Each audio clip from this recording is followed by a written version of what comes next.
Cool. So I want to welcome everyone to the call. Thank you, everyone who's here and present and participating. And then for everyone who's watching this at a later time, thanks for checking out the content, being part of the tribe and part of the community. It is the Thursday night NLP tribe call, August 20th, I think it is. And we're going to be talking a little bit about presuppositions. So we always start this off with a little opening about what this tribe is about, and it really is about community, us getting together, sharpening the saw, staying on top of what it is that we learned, and really applying it. I always say this, but I really feel that immersion is what leads us towards mastery of NLP, right? So the more that we practice, and NLP can be complex, right? There's a lot of content, especially when you're first getting started. So be gentle with yourself and know that even though you may not internalize all of the content immediately, that you are absorbing what's being taught and what you're practicing, and eventually it will become second nature, subconscious, as long as you stay at it. And before you know it, it's just a natural way of you interacting and communicating and observing how people communicate physically, with their tonality, with their words, all of that good stuff. So yeah, that's kind of what we're talking about tonight. Mia, any thoughts or things that you want to add to that? No, I think pretty much you put it out there. As we mentioned on the beginning before the record was put, definitely this is a safe space. This is where we want you to be who you are, and we want to support you for what you want to be and who you want to be or how you want to grow. Definitely, we're also here to exchange experiences in order to learn from each other. And definitely immense support. Like in terms of support, we want to also encourage you guys, if you do feel like you got this, in term you want to do a presentation about something or discuss about something through the presentation. As I said, the floor is yours, because I would love nothing better than for you to gain and improve the presentational skills if you want. Not that I said maybe doesn't need to be improved, maybe you guys are already there. Either way, the monster is there. Yeah. The monster is lurking. But definitely, yeah, this is all about building a community and building the better tomorrow, as I would say, for each one of us. So I have to say that I love being in the center surrounded by greatness. This is going to be a common theme for you, and I love it. I love that you're conditioning and setting that anchor for yourself. Right. So Joe, elaborate on that. Explain to everyone what you mean, because we talked a little bit about this last week. Yeah, well, I'm surrounded by pros, man, strong people. Yeah. Strong people, and it's a good feeling to be associated with all of y'all. Yeah. I've been, it's funny. I made this comment to Joshua. I saw a comment on the NLP Center, or a post that he put, months back. And I decided to send him a message, and he responded probably, I think maybe that same day, I think, and who would have thought that a message that I sent out, just without knowing who he was or anything like that, is leading me to this path, a couple months later, 4 months later, 5 months later, here we are, and, continuously meeting more people, and just surrounded by a lot of talented and strong individuals. I mean, I can't wait to get the Dark Knight in here one of these days, but maybe next time. Good stuff. Good stuff. So Dark Knight's cooking. Yeah, he's cooking dinner tonight, so he gets a pass tonight. Cool. But he's there. Very cool. I appreciate that, and I resonate with your sentiment there. I think that there's just a solid group of people that Christian and Brigitta have gathered here as you know, a team of individuals who are all making strides in the same direction, right? Which is growth and expansion, and kind of really improving our communication and improving the quality of our relationships. Because that, at the end of the day, for me, is what it comes down to, right? Is helping us better understand our map of the world, as well as being able to interpret the perceptions that other people have in their map of the world, so that we can make just higher quality interactions, right? And live a more positive, fulfilled life ultimately. So really good stuff. Okay, so tonight's conversation, we're going to cover presuppositions, and I think it's an interesting topic. There's a few different points of presuppositions that we'll cover. The two different types of presuppositions we'll cover. Let me share this. How does that look, y'all? Does that look okay? Is that coming through all right? Yeah, that looks legit.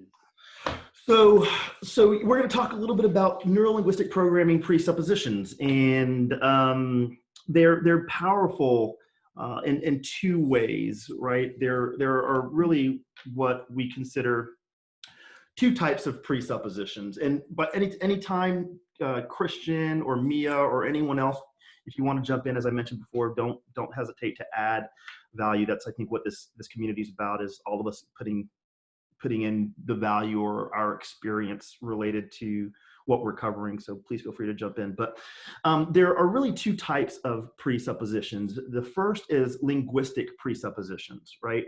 And linguistic presuppositions essentially are kind of these statements that require either, you know, us assuming truth in a relationship or in a part of the statement in order for that statement in totality to make sense or to be considered a true statement.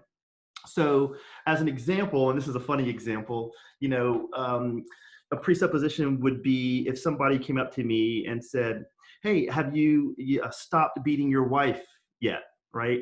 So that presupposes that I have a wife, first and foremost. It also presupposes that there's some domestic violence that's taking place.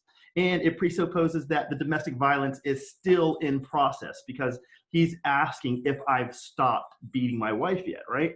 And, you know, a response to that, if you wanted to be a little bit of a smartass, what might be, well, I don't know, or have you not spoken to your mother recently, right? So there's a lot of presuppositions there as well, which is kind of snarky. So it would be, you know, you're presupposing that I'm married to this person's mother. That's the person who's experiencing the domestic violence. And you're probably also presupposing that that individual isn't that good of a child because they're not staying in communication with that person's mom. So that might lead you to a path of an altercation that you might not want. So a different way of going about responding to that presupposition might be, you know, I haven't started yet, but I hear it's really difficult once you start.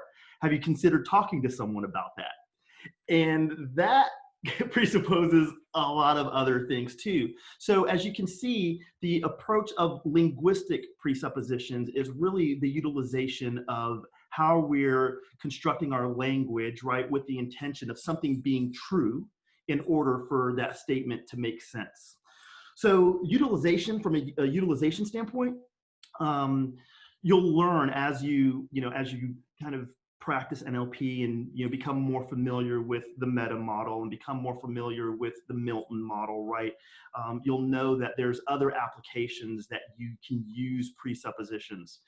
The other thing to consider about linguistic presuppositions is that they're closely related to suggestions and embedded commands, right? Because you can use these types of statements, this type of language, to influence a person into thinking a specific thought, right? Or to aligning to a specific belief that may or may not be true, right? It's really dependent on you know, what the outcome of the language and the suggestion it is. So that's kind of at a high level what linguistic presuppositions are.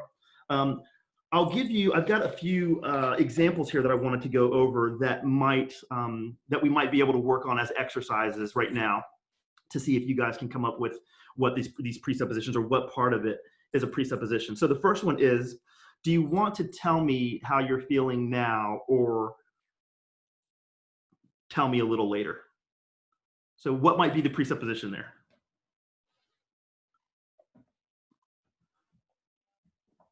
If they're going to talk now or later. That's right.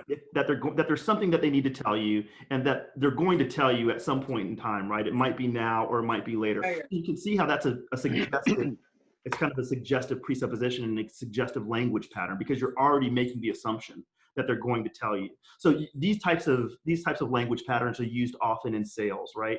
And the ones who, like sales reps who are really, really good at it, do it so in a way that kind of it's unobtrusive and very nonchalant about the way that they use it. So Anke took herself off of mute because we talked about this very linguistic pattern today in our class. Anke, do you have a question or comment around this? No, Anthony was going to answer the question, but it was on mute, so. Okay. So there's another presupposition in that example. There's another presupposition in that example? Yes, read it out loud again. So do you want to tell me what's bothering you now or a little later? That they want to tell you? That the presupposition is that there is something bothering that person. That's true. Yep, that too. Yeah. So there's quite a few. So what I'll do is I've got a few of these that I can write up, and I'll probably post them to the page. You can take a look at them and work with them, and then try to work them into your language patterns, right? Try to work them into your communication to see if they add value in some form or fashion. May I add one example, because you made a funny one, and another one came to mind that is maybe similarly funny. Yeah?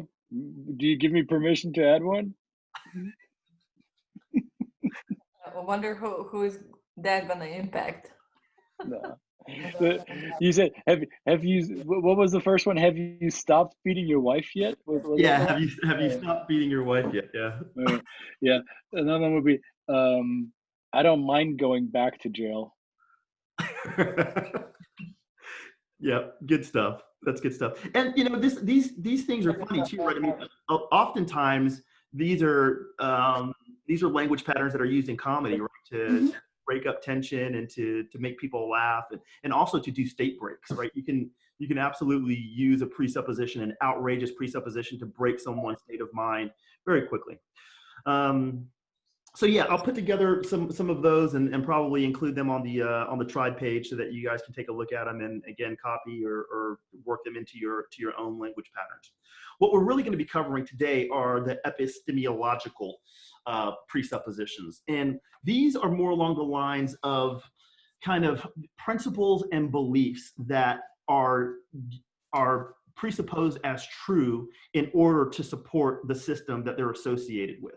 Right. So what we're going to cover are some of the presuppositions, or really the foundational presuppositions of NLP in this presentation, and kind of start to have conversations and explore what they mean and why they're important and why they're kind of the basis of NLP and the work that we do in NLP.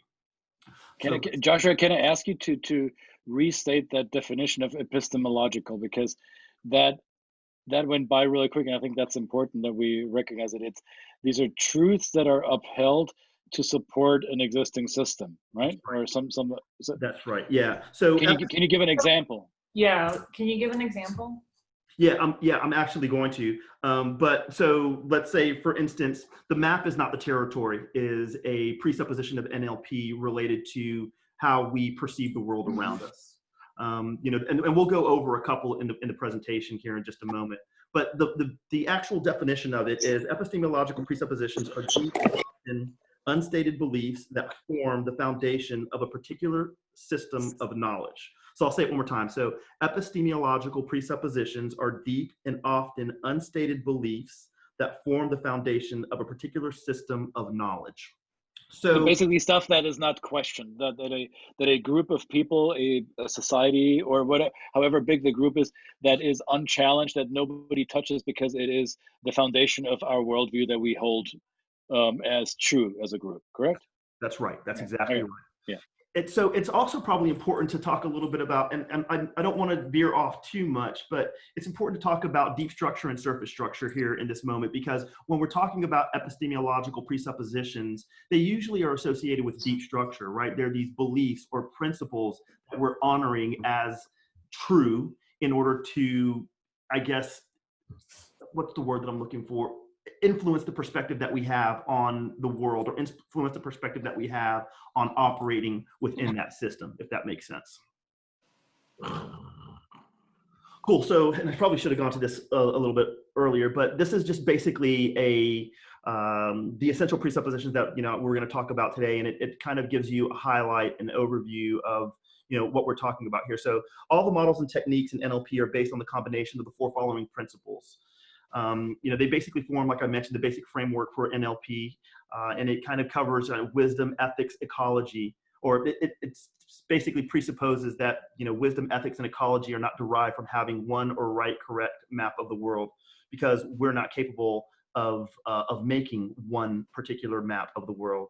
So the goal for us is really to create the richest experience that we have with the most options possible that respect the nature of that system and the ecology of the people in the world in which we live, if that makes sense. So like many other aspects of NLP, the basic NLP presuppositions have been synthesized from many different fields. So this information comes from all over the place. When Bandler and Grinder, were working with, the entire group that was the foundational group of NLP back in the late 70s, they looked at all kinds of different fields to gather this information from, right? So they were looking at psychology, they were looking at hypnosis, they were looking at systems theory. I mean, they were all over the board. So these ideas and these presuppositions, and there's 29 to be exact, and that's kind of based in the book, The Structure of Magic. There's 29 presuppositions, but they come from all areas, right? And these four are really the most important that we're going to cover. So the map is not the territory. So anybody want to give me an explanation of what they think that this is, or kind of their interpretation of what the map is not the territory means to them? I would say that when I think of my map, it doesn't necessarily mean that that's how things are. Like, I guess the way that I interpret the world isn't necessarily how the world is. That's what I make it mean to myself. That's exactly right. So we've got to remember that we are always taking into consideration when we're absorbing information from our experiences that we're generalizing, deleting, and distorting information in order to actually be able to process that information and retain it, right? So there's going to be some type of, previous either belief or experience that's going to alter the way that we interpret the information that comes to us. And the important thing to know about the map not being the territory is that everyone has a different perspective and a different view of their experience. And the reality is that we can never really know reality, right? Because we only can perceive it through our sensory perceptions. So that experience in and of itself has limited the actual interpretation of the reality that we're seeing around us. Does that make sense? So here, if I'll read this, it might provide a little more clarity. So as human beings, we can never know reality. We can only know our perceptions of reality. We experience and respond to the world around us primarily through our sensory representational systems. And it's our neurolinguistic maps of reality that determine how we behave and that give those behaviors meaning, not reality itself, right? So it's generally not reality that limits or empowers us, but rather our map of reality. So this is a really, really big, important presupposition, right? So as we're learning and practicing NLP and practicing improving our communication with others, understanding that, I have an echo here. Understanding that they're only operating out of the frame of reference that they know, right? They're utilizing to the best of their ability their experience, their knowledge, their communication, and that's kind of the expression of how they respond to their experiences. So just taking that information into consideration, you can tell a lot about a person, right? For instance, there may be someone that you're interacting with that had a traumatic past related to, I don't know, relationships. And whenever they're in the process of pursuing a new relationship, if you're paying attention to their language and their body language and their tonality when that topic comes up for them, you'll start to gather clues around the truth and beliefs and the principles that they carry and how it expresses itself in their communication, if that makes sense. So the map is not the territory is one of the first 4 foundational presuppositions of NLP that we have to take into consideration when we're learning this stuff. Anyone else have anything that they want to add to this slide? I don't know if I ever shared this with you. There's a picture, a cartoon where there's these 2 people standing, and there's a number on the floor, you know. And for this person, when they're looking at it, it's a 9, and from this side, it's a 6. Yeah. You know, and so no, you're wrong. No, I'm wrong. No, you're wrong. No, you know, and so they're both correct because from where they're standing, it looks like the number that they see. That's right. So it's all the perspective. That's exactly right. And I guess, you know, from your perspective, how does that help? Like, how does that help being able to realize that? How do you think that helps you or helps us? It helps us because we have the ability now to reach that other person. If we butt our heads and keep saying this is the reality, our own reality, odds are really high we will not connect and establish rapport, trust, and like with that individual. But now understanding that their reality and our reality, it's okay that they're different. Now I can say, okay, let me reach out to you. Let me try to understand from your perspective what's going on. Let me share with you what my perspective is, and let's see if we can find a common ground to move forward where we're trying to go. Bravo, bravo. So excellent response there. So there's this concept related to perceptual positioning that as you practice NLP, you'll become more familiar with. And it's used often in patterns for ecological change, right? And belief change and submodality changes, right? So these internal patterns that we use in order to create change. But you hit the nail on the head, right? So it's this idea of being able to get out of your own perspective and start to look at that situation from someone else's perspective. And ultimately, what does that do? That gives us more flexibility, more options, more choices. And when we do that, we're actually expanding our map of the territory. We're expanding our view of how to look at this given situation. So keep that in mind, this idea of perceptual positioning. Position 1, position 2, out of the eyes of the other person that we're communicating with. Position 3, bird's eye view of the entire situation, right? So that you're looking at the entire system, the entire experience from that third perspective. And doing this exercise alone on situations that are challenging or situations that might need some type of thinking or solution is super, super helpful for allowing you different views and coming up with different resolutions or different solutions to, you know, a challenge or an obstacle that you might face in that given scenario. Hey Josh, can you repeat what you were just saying? As in, you were saying different levels. You were saying something about like the bird's eye view and something else and something else. Yep. So first position, right? So what we're talking a little bit about is, you know, perceptual positioning. It's a concept that you'll use as you become more skilled at using patterns within NLP. And what they are is, first position is when you're looking at a given situation out of your own eyes, right? You're kind of observing that experience as yourself. The second position is when you're observing that experience through the eyes of another individual that's in that situation and you're communicating with. And there might be multiple, right? So second position might bounce from, you know, person B to person C, right? And you're person A. So that's the second position. Third position is bird's eye view, right? So let's say, for instance, you know, you're imagining yourself sitting in a movie theater and you're looking at the movie theater screen through your own eyes, right? The second position might be you're now the movie that's actually playing on the screen, looking back at the person sitting in the chair, right? You're the character on the screen, looking back at the person sitting in the chair in the theater. And then the third position, a bird's eye view, might be that you're the person in the projector room looking down at the entire situation, the screen, the person sitting in the chair, all of the seats in the theater, the lights that are dimmed, right? The curtains that are hanging off the walls. That would be the third positioning. Did you have another question? No, but Mia wants to say something. Oh, sorry. Your explanation is really good. I think that really explains it. You're in the movie, you're in the seat, or you're in the back, you know, observing everything. I think that's a great example. Thank you. And the thing is, we have all of those three perception, and what does those perception do for us is helping us change the modalities. So what I wanted to say is map is limited how much you limit it. The territory is endless.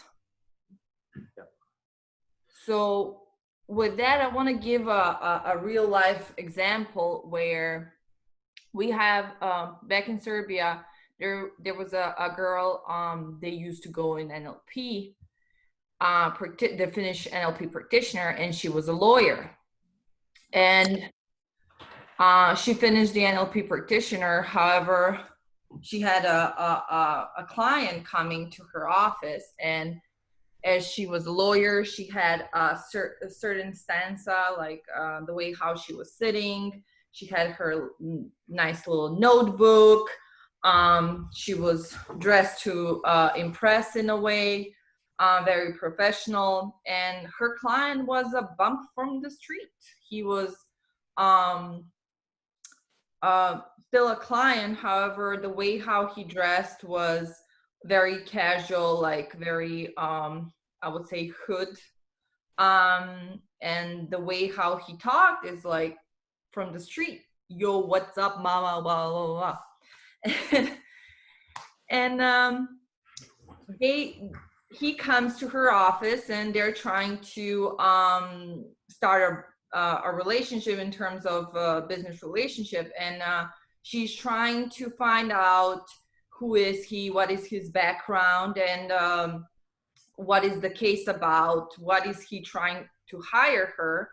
And he's talking from his map, and she's talking from her map. So there is no rapport. It's starting to be very frustrating. He's getting very frustrated. He starts to yell at her, which should be like an ordinary meeting, basically meet and greet, and let's see if we can do business. But because the map is so different, they're functioning for different map, it's not clicking at all. It's getting them both frustrated.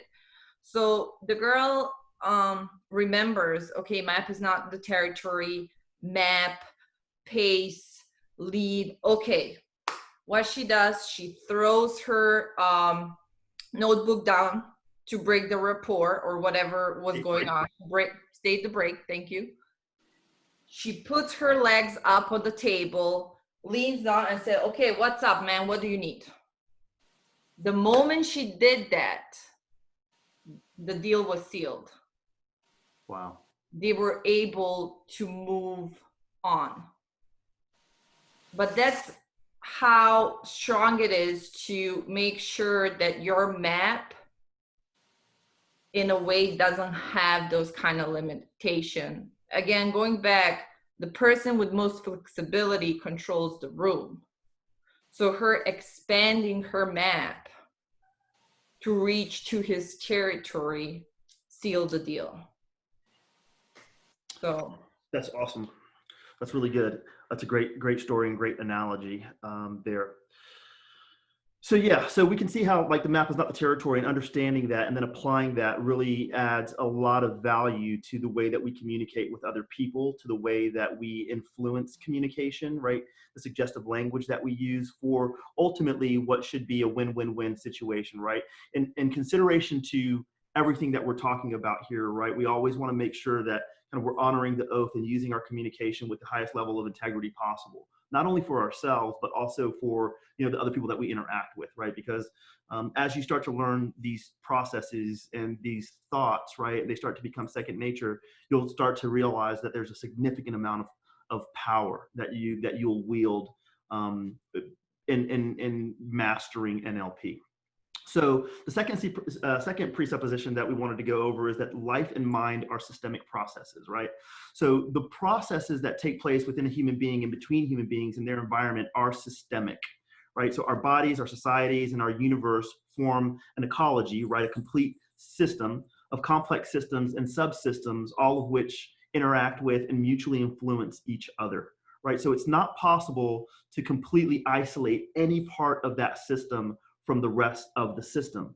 So such systems are based on certain self-organizing principles and naturally seek optimal states of balance or homeostasis, which is kind of the healthiest possible version that we might be able to like create within ourselves.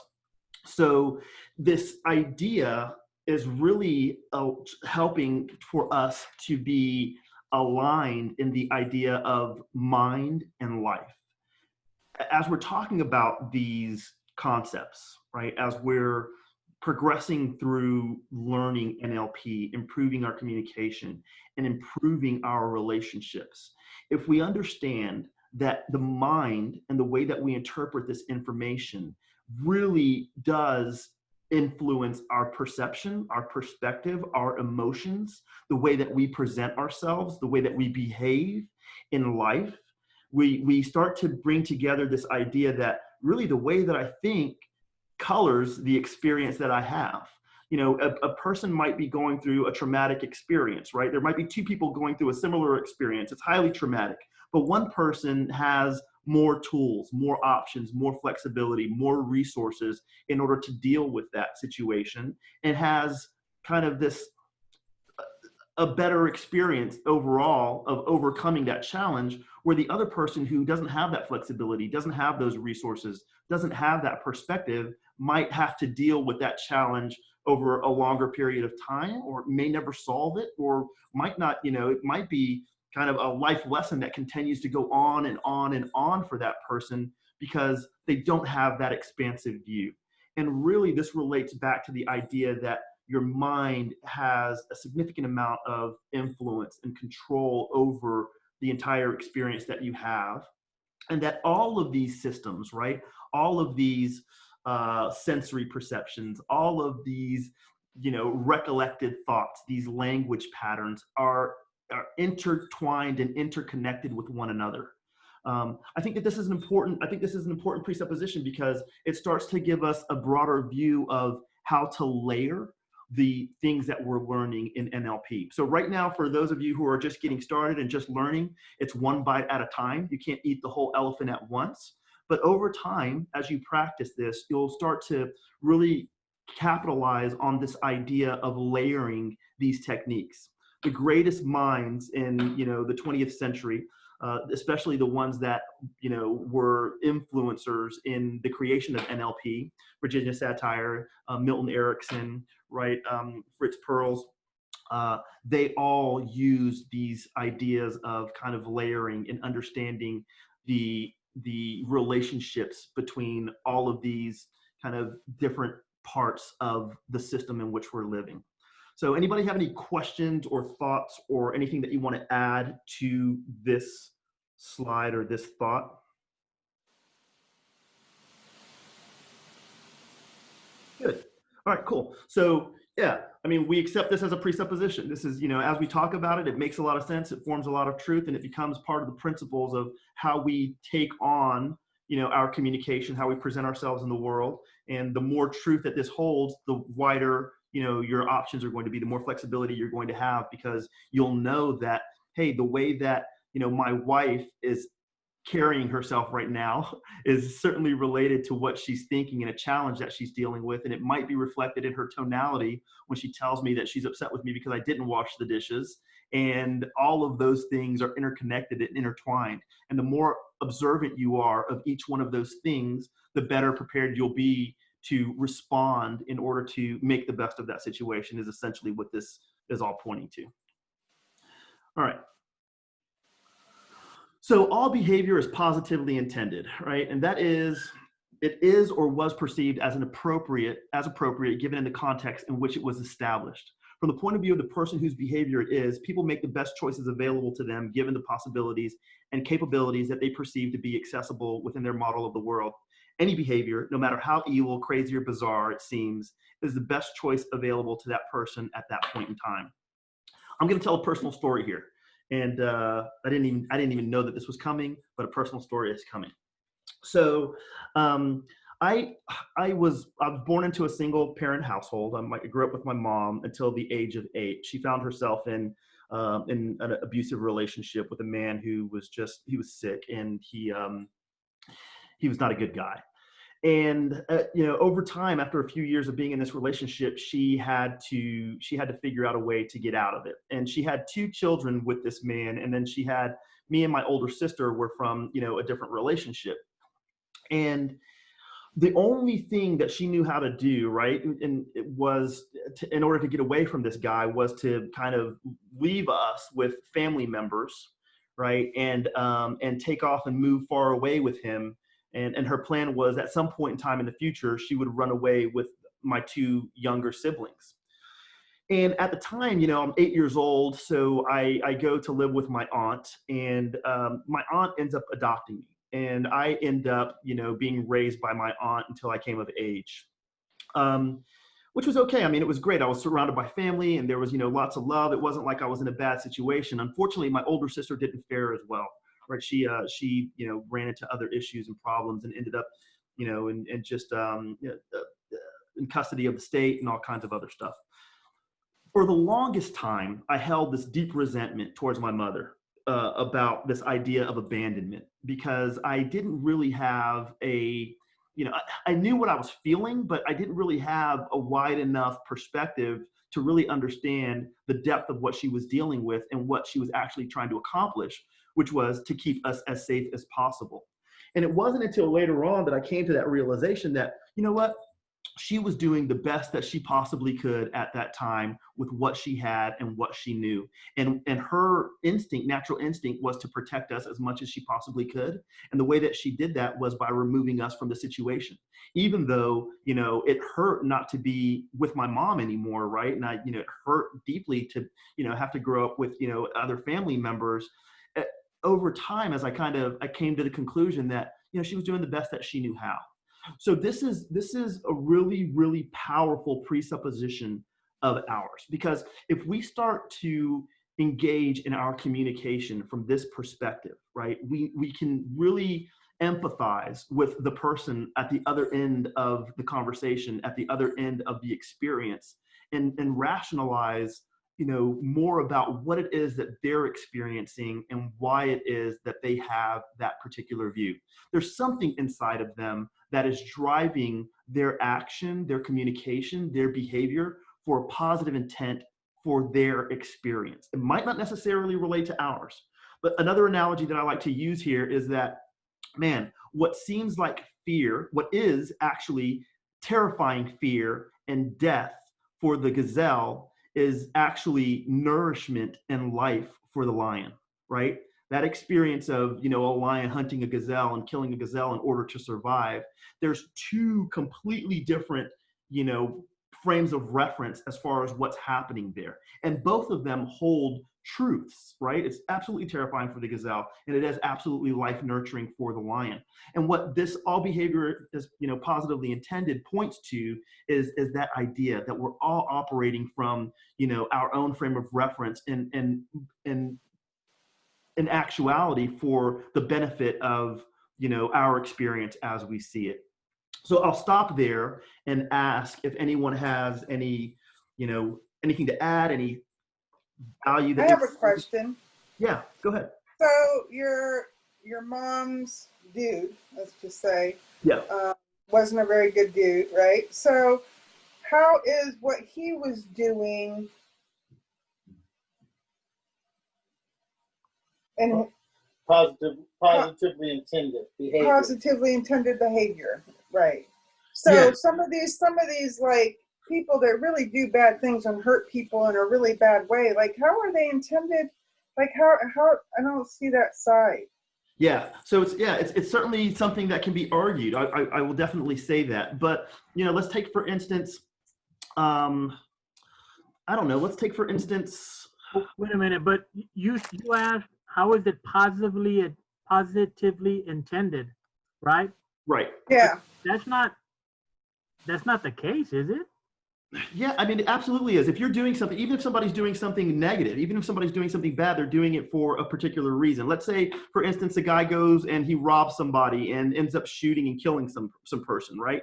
horrible experience. The guy dies, right? He shoots him in the belly, steals his money or whatever. What was the motivating factor behind why he did that? There's certainly other beliefs, whether they're congruent or not, whether they're conscious or subconscious. There's a belief that's driving this person to behave in that way. Maybe he's been out of work for 6 months and he's got a 6-year-old kid at home that hasn't eaten for 2 days, and he's got to go get this money. And that's the easiest, fastest way for him to go about doing it. Absolutely disagree with the idea that, that is a positive thing. He's doing a horrible thing. He's killing somebody for money. But from his perspective, from his point of view, from his map of the world, hey, this is how I feed my family. So when we talk about mental illness, right, and all of these kind of, and I don't want to get too deep into the psychology or the therapeutic aspects of it, but people who experience bipolar disorder or schizophrenia, right, they actually believe the way that they're perceiving the world, the way that the synaptic connections in their brain is firing related to their perception and their filter of the world. They actually believe that they're experiencing whatever it is that they're experiencing through this psychosis or through this bipolar disorder or schizophrenia. So they might go out and do something that's completely unfathomable for us to understand as rational human beings, but makes all of the sense in the world to them, whether that's, self-cutting, right? Or, thinking that they need to protect themselves from something that isn't really there. I mean, there's a whole host of reasons as to why, we might see it as a situation that's horrible for someone else, and that they might see it as something, as a necessity that they really need to do. I don't know if that answers the question 100%, but it starts to point us in the right direction. Yeah, the guy was abusive, and he was physically abusive, right? And he thought, it was probably based on the way that he was raised, right? Because he learned that behavior somewhere, so he was probably physically abused as a child in that same way, and that was his answer to either disciplining someone or getting the response that he wanted to get from a given situation, from a means of communication. Is it right? Hell no, it wasn't right. But did he think in that moment that that was the best way for him to get the outcome that he wanted? He absolutely believed that. So I hope that makes sense. Yeah, Christian, you're going to say You're something? muted. You're muted, though. Well, I was waiting for Joshua to make his point. In addition to what Joshua said, I would like to invite you, when we talk about this presupposition, to remove all moral considerations. This is not a question of morality. This is a question of human behavior. So morality and legality and value systems is something that groups define for themselves. That's why the US has a different legal system than Saudi Arabia or Japan. So the morality and legality of behaviors is something that is, I would say, fairly or somewhat arbitrary and depends on how a group defines it for themselves. So when we say that all behavior is based on a positive intention, then it's based on the positive intention of the actor, of the person behaving, right? So even the pilots who flew aircrafts into the World Trade Center, they were acting out of what they considered, from their vantage point, a positive intention. That's right. Their positive intention was, I don't know what their intention was. I can only speculate, had something to do with bringing awareness and justice to an experience of injustice that they had throughout their life. That doesn't make their behavior right or wrong. That is for a legal system and the code of morality to decide how we value that. But people don't act with a negative outcome in mind. So the reason why people do things is because in their mind, the desired outcome of these actions, the desired outcome of this behavior will be positive in their mind's eye. And yes, there will be moments when we disagree with that. Before you go, I think that's for where the me, confusion was. what brings it home is the last part you say. It is the best choice available to that person at that point in time. So keeping that in mind, that paints it, because again, you can do the story of the mom, like you say, she's kid at home is starving. She goes out trying to make money. She hits somebody, knocks him, kills him. The action was bad, but in her mind, she was just trying to do what she thought to get food. So that was the best choice that she had available to her at that time. That's not my best choice, not your best choice or your best choice, but that's it. So same again. But what if somebody were to kidnap somebody with the intent to kill them? Well, the thing How is, is that? ecology is different, and everybody again functions from their own map, and they find the ways to go around what we consider ecological way of behavior, comparing to not ecological, like that guy that deliberately hypnotized people to get in and buy into his program. He did that with the intention of, again, I can resonate with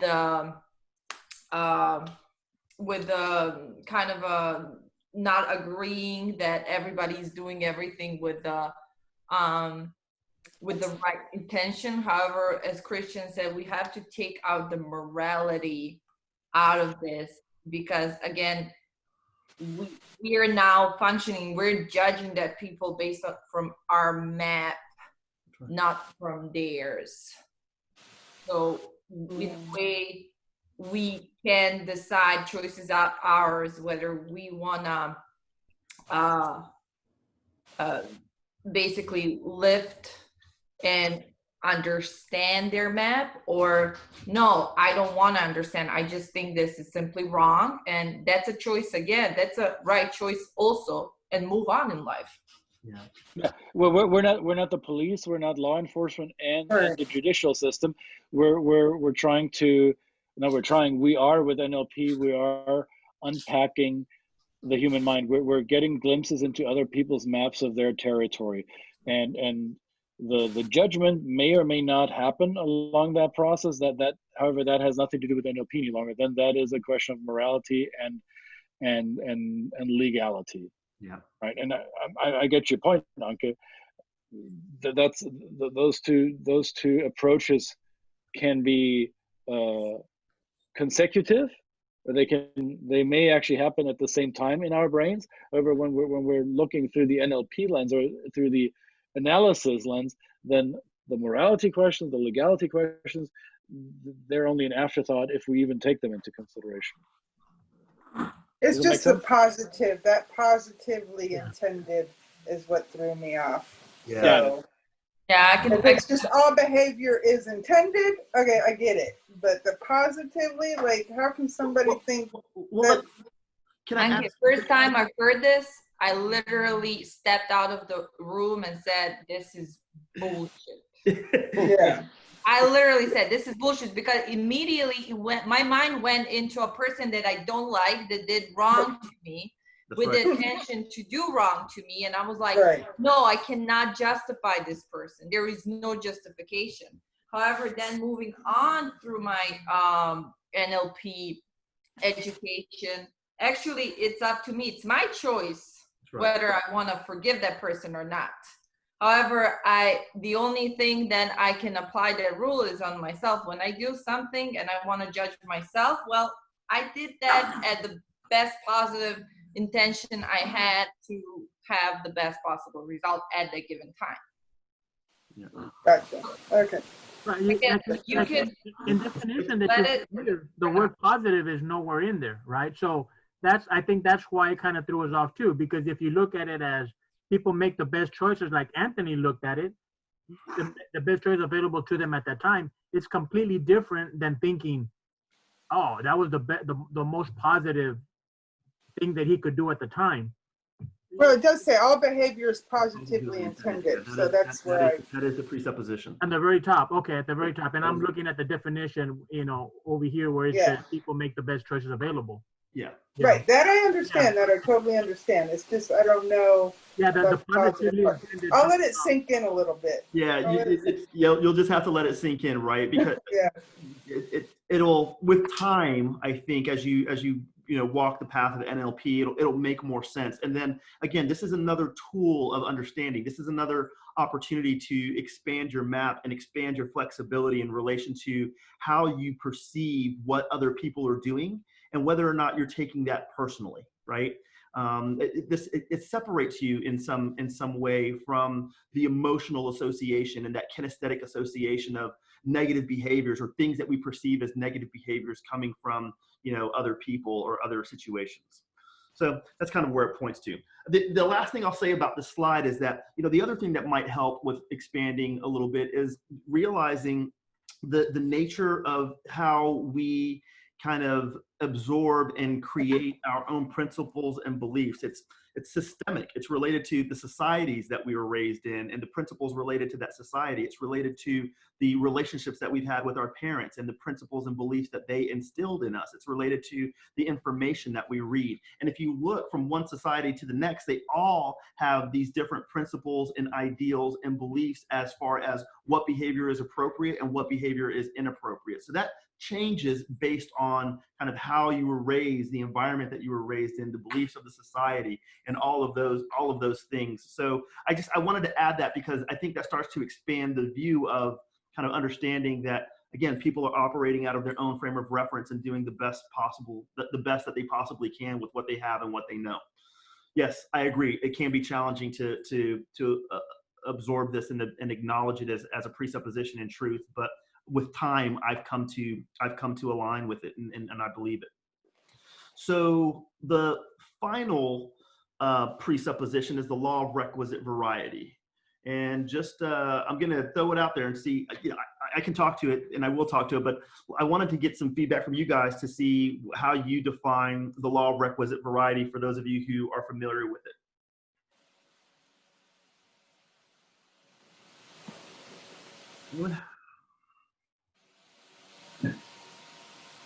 All right, cool. Well, I'll talk about it then. So the law of requisite variety originated from the concept and this idea related to systems theory. And what the law of requisite variety basically says is that in order to successfully adapt and survive, right, a member of a system needs a certain amount of flexibility.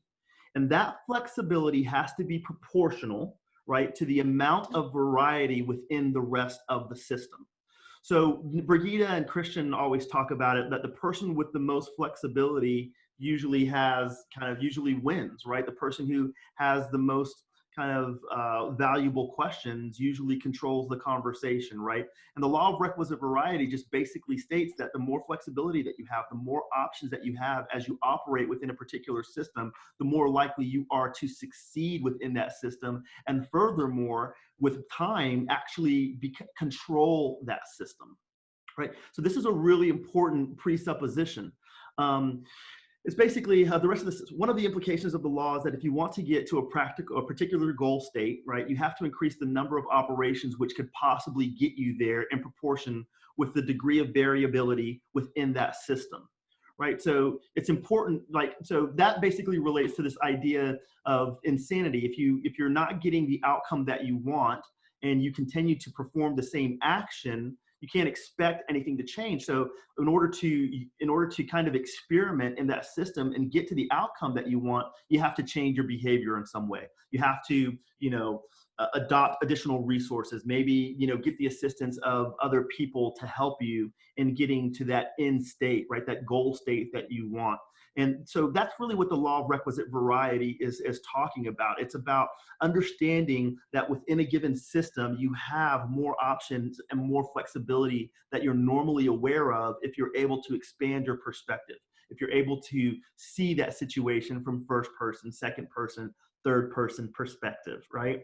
And that's kind of what the law of requisite variety gets to. Does anybody want to add anything to this or enhance the idea?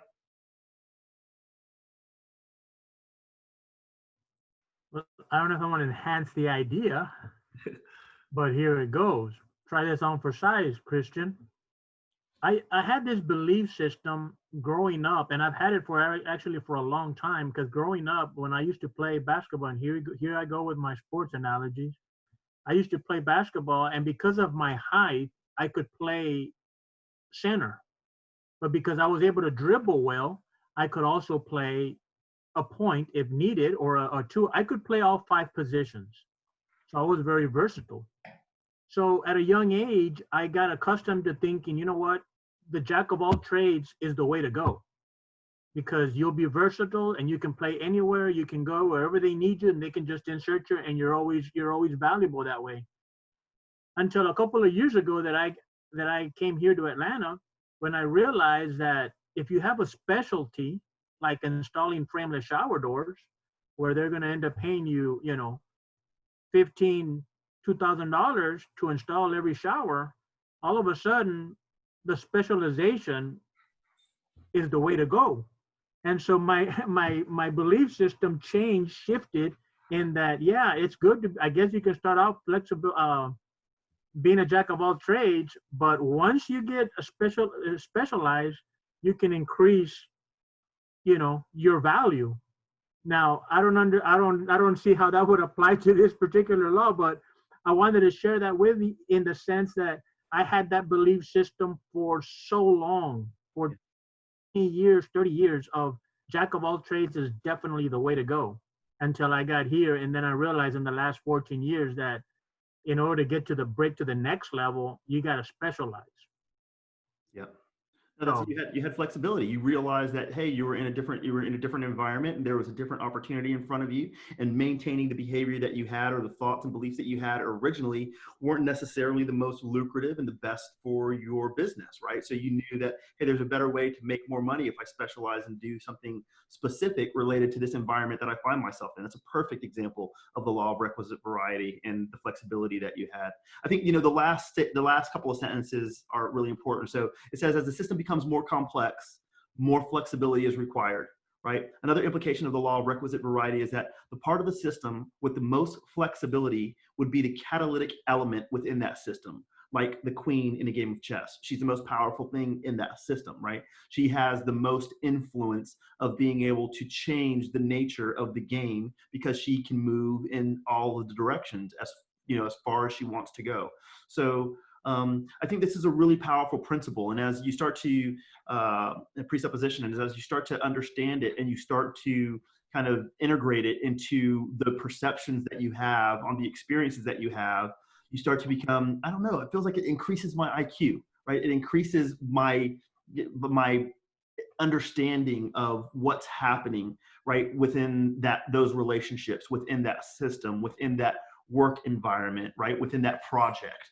All of these, you know, presuppositions or principles can be applied in that way, and give us a broader perspective on how to go about, you know, just again having more flexibility and having more options to get to our end result.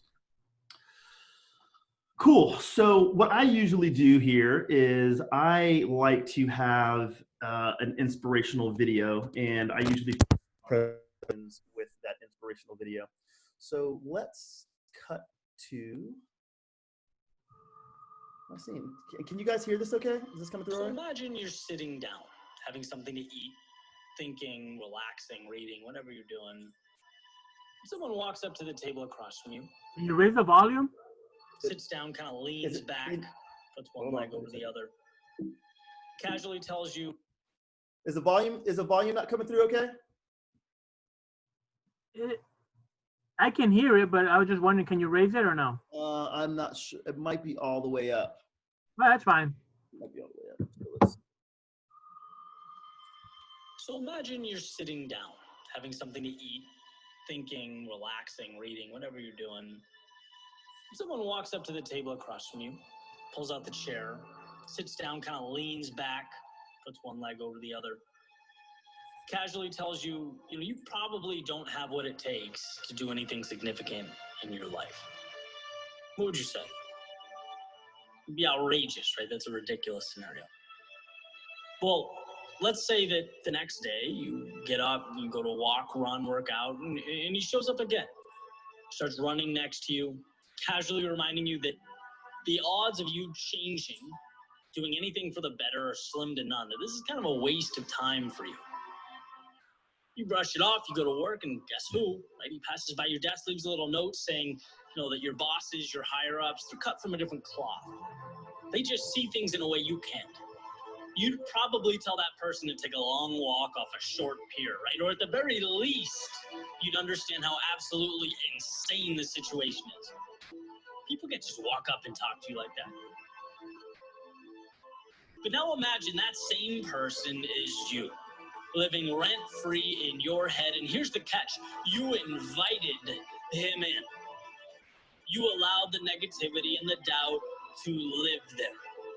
See, every time I think about that self-talk, I can't help but wonder, in a world of obstacles to navigate and challenges to tackle, why is it acceptable for your biggest obstacle to be you? Why should you allow or be okay with that? And I'm not saying everything's perfect all the time. Every thought's pure bliss. But I am posing this question.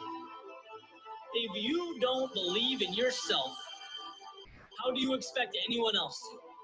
If you're not your biggest ally, if you don't respect the person staring back at you in the mirror, how do you expect the world to?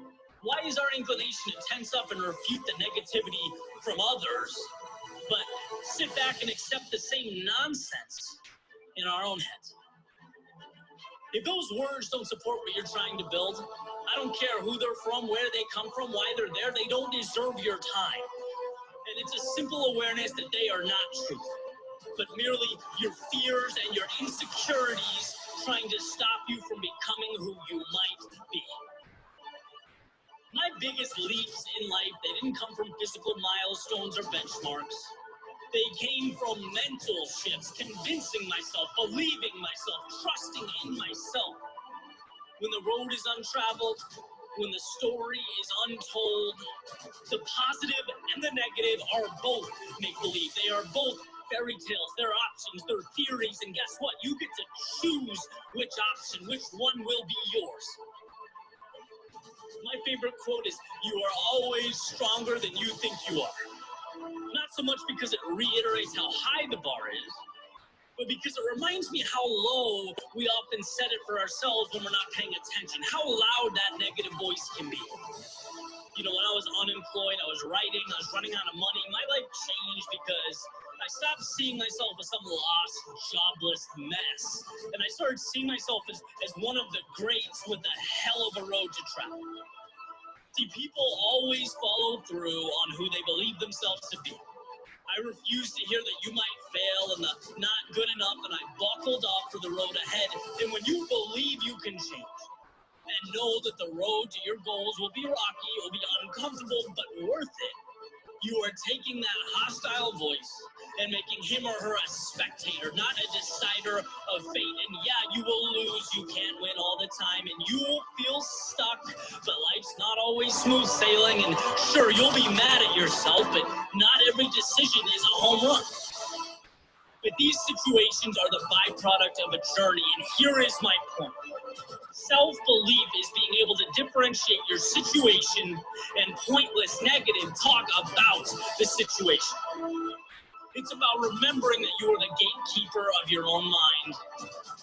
When you believe in you, it places your faith, your strength, and your determination in the driver's seat. It makes everything else trivial, meaningless. It makes it an option that you are simply not going to choose.